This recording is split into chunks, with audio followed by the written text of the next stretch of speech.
nation as we exit from Nigeria. I thank everyone.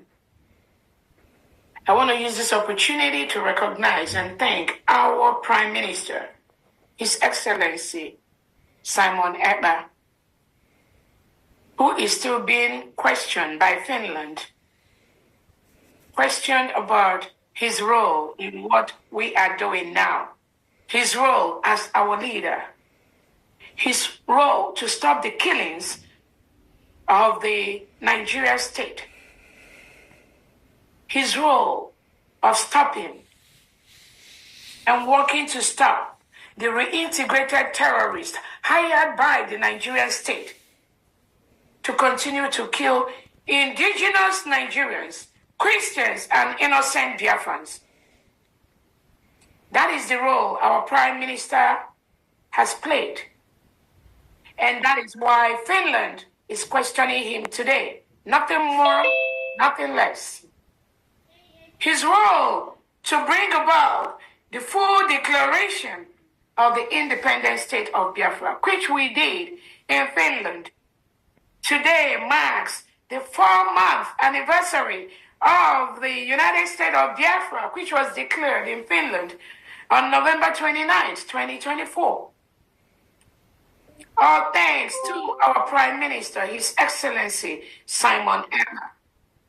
All thanks to our leader, Onyendu Nnamdi Kanu, for championing the cause to ensure and to state clearly to the world that there is no way the world will be a better place when the Biafra region continues to stay in a state of Nigeria that rehabilitates and reintegrates non-terrorists like Boko Haram, ISWAP, ISIS into the community.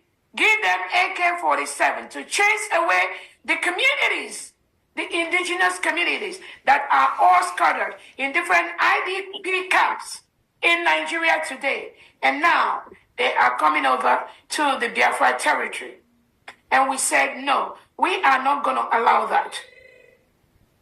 Thank you, our Onyendu, for standing strong, for standing tall, and letting the world know the independence of the sovereign state of the United States of Biafra is a task that the people have already decided.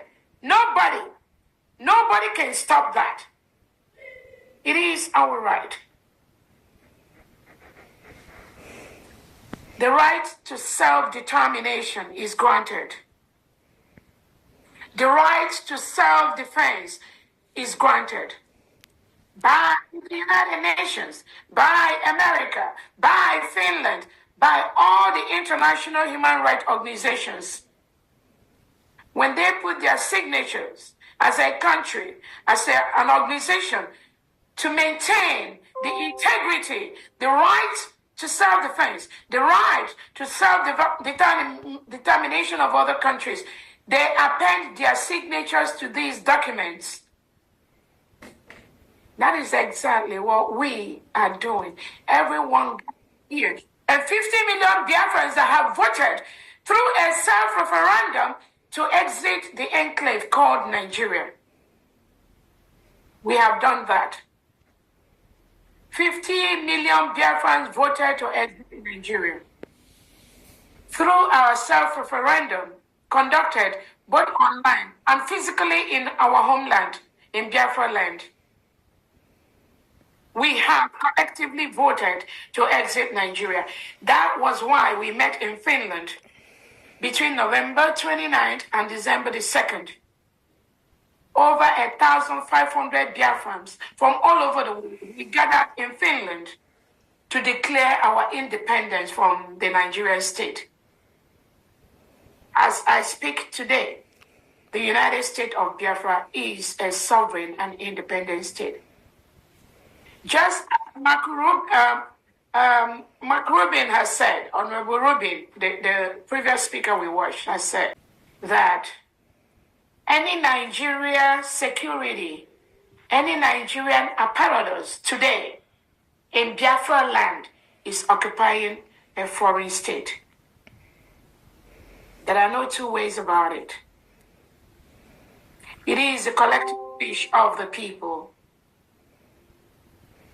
who has decided. Remember, Biafra was a nation between 1967 and 1970. And we fought a brutal war with Nigeria. At the end of that war in 1970, it was declared no victor, no vanquish. The reason our fathers and our grandfathers declared no victor, no vanquish was because it was expected that the Nigerian state will stop all the subjugation, all the intimidation, all the terrorism, all the marginalization that led to the war of 1967. They promised to do that. But what happened? Between 1967 and at this moment, nothing has changed. It has even gotten worse. Where Biafran Christians are murdered in their hundreds, in their thousands, buried in mass graves.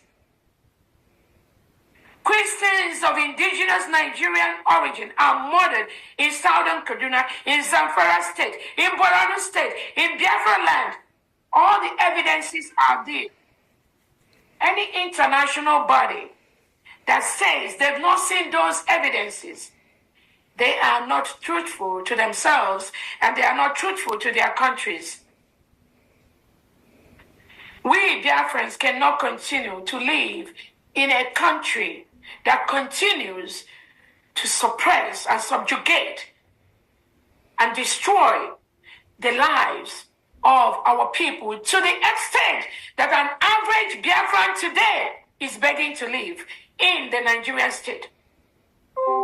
We are facing an existential threat to eliminate all Biafrans.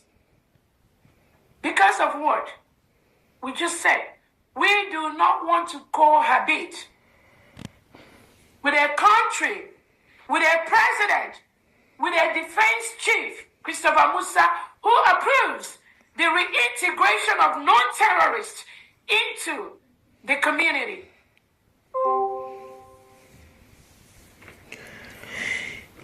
And he thinks that the reintegrated terrorists will change.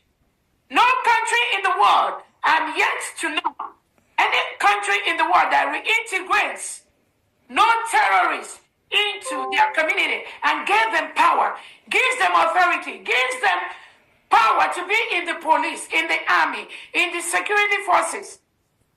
What country does that? I know America does not do that. I believe Finland does not do that. Wow. I believe Israel does not do that.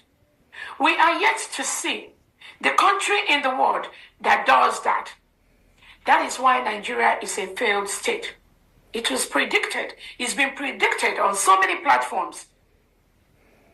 And that was why many international, multinational companies inside the Nigerian state have left.